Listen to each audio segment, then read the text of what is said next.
Hello, welcome to another immigration art video. My name is Art Serratelli, and together with Mara Mijal, the two of us, we run the immigration law firm of Serratelli Mijal, PLLC. We've got clients all over the United States, and we've got clients all over the world.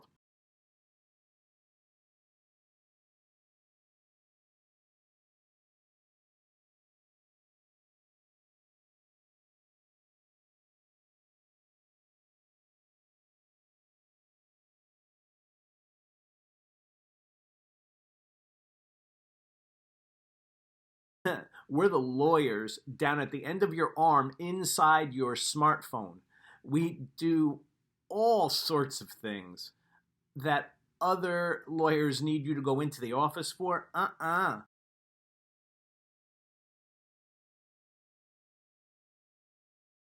And there's video Skyping, there is WhatsApp, there is video Hangouts on Google.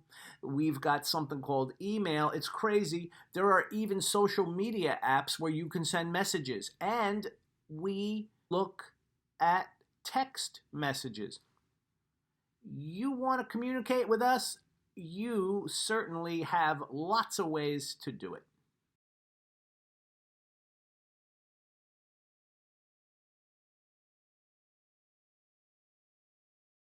Our practice focuses exclusively on employment-based immigration cases and family-based immigration cases, and we can even get you United States citizenship.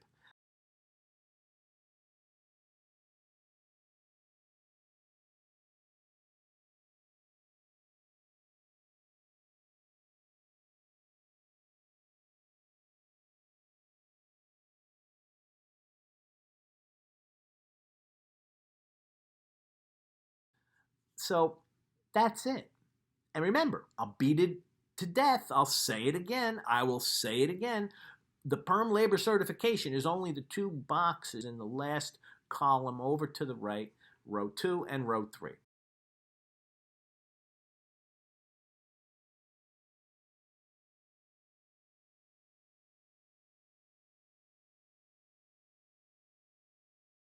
Real quick, not going to be beating this to death.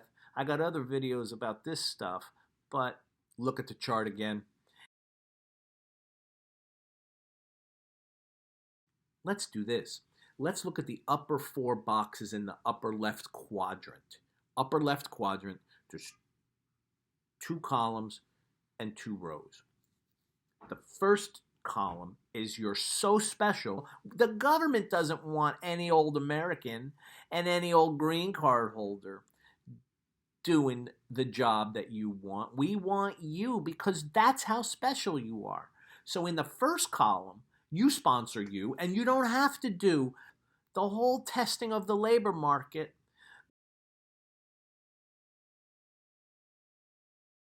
In fact, you don't even need an employer. You're so special. You don't even need, I'll say it again, you don't even need an employer. You're so special. You fill out the I-140. You do it. It's based on your accomplishments. And you have to explain why you're either A, in the first row of the self-sponsored column, you are extraordinary. You are a person of extraordinary ability, such that you have a worldwide reputation as being among the best in your field, and it is a worldwide. It could be nationwide. It's better if it's worldwide. And your reputation has to be a sustained reputation. You cannot be a flash in the pan. You gotta be out there and recognized. The government says you gotta have a Nobel Prize to be in that box, and if you don't, well, then you need several other things in lieu of a Nobel Prize. That's hard to win. And President Mentally Stable Genius is making it harder. He knows enough to know, because he's a genius, that how many people can have Nobel Prizes. So this really is supposed to be for really, really top-notch people.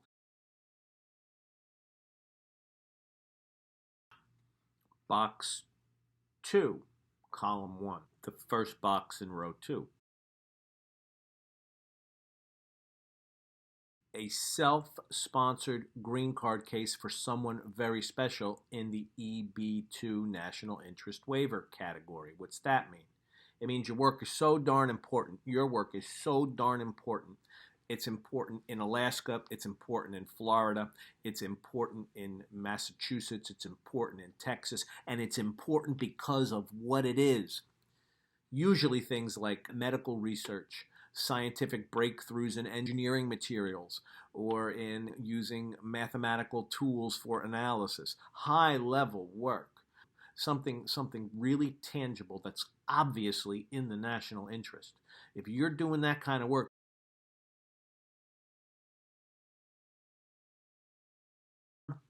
no PERM for you in the second row, first column, that box there. No. National interest waiver, like the one above it in the first row, you are too special to be messing around with that advertising stuff. But again, the folks in the first column where you sponsor yourself are normally PhDs. They're normally doing really great stuff that advances the body of knowledge in their field, and they're recognized as experts, and it's usually important stuff.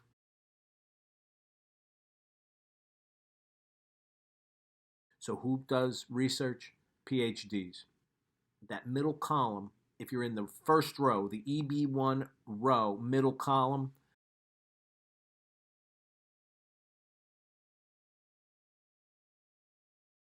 you could either be employed by a research and development department at big pharma, research and development facility, where maybe you're designing robotic arms, prosthetic limbs. That's a good thing. Or you could be a professor or a researcher at a university in the top row, middle column. Down below, middle column, second box, that is a special handling PERM. What does that mean?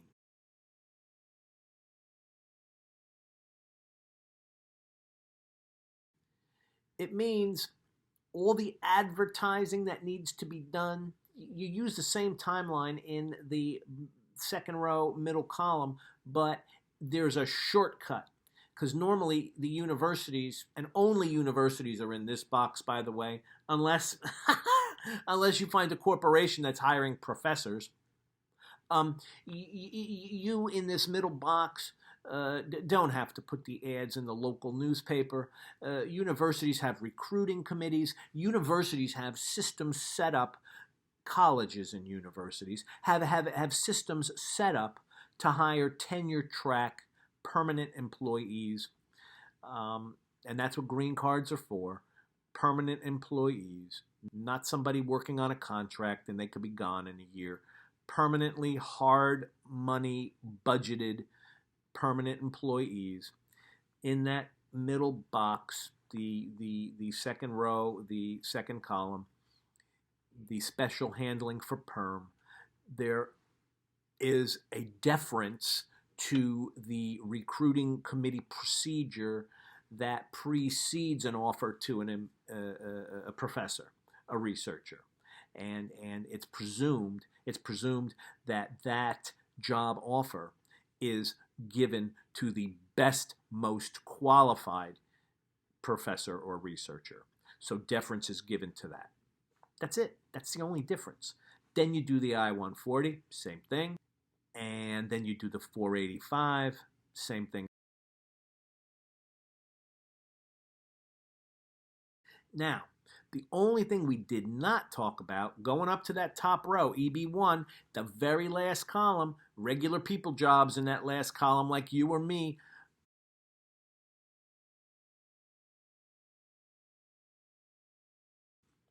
there's a person who works overseas for Pepsi-Cola, and they know proprietary information about how Pepsi-Cola,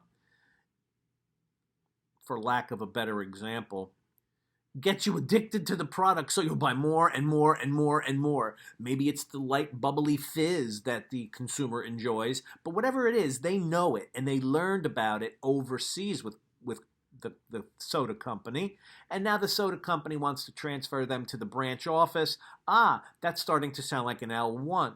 Well, if the person overseas was a manager or an executive, and they come over to America as a manager or executive, guess what? There's a whole special green card for L1 managers and executives, the L1A. If you come in as an L1A, your green card box is the third column, top row, EB1. It's called EB1C. Intra-company transferee. It's called EB1 multinational manager or executive, whatever. But you get the idea.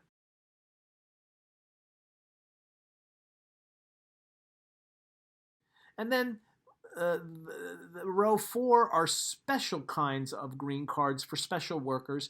I listed religious worker there. There's others. People in NATO, people working on A visas in embassies. They go in row 4. And then I didn't even put on my chart EB5 because I can't stand it. It's a ripoff, and it's a circus. It's a circus of greed. You know, the president, mentally stable genius's son-in-law, I think his name is Jared, he and his family are pushing EB5 $500,000 real estate investment bargains for international families who have money to invest. Now, if Jared does his job, you get your green card, you make a return on your investment, and you get your investment back if Jared does his job. If Jared, like his father-in-law, goes bankrupt, well, then you know what you get? No green card. No return on your investment. You don't even get your investment back. You get bupkis, nothing. You get nothing. So I don't like EB5. If you got enough money to do an EB5, do an L1A or do an E visa. And that's it.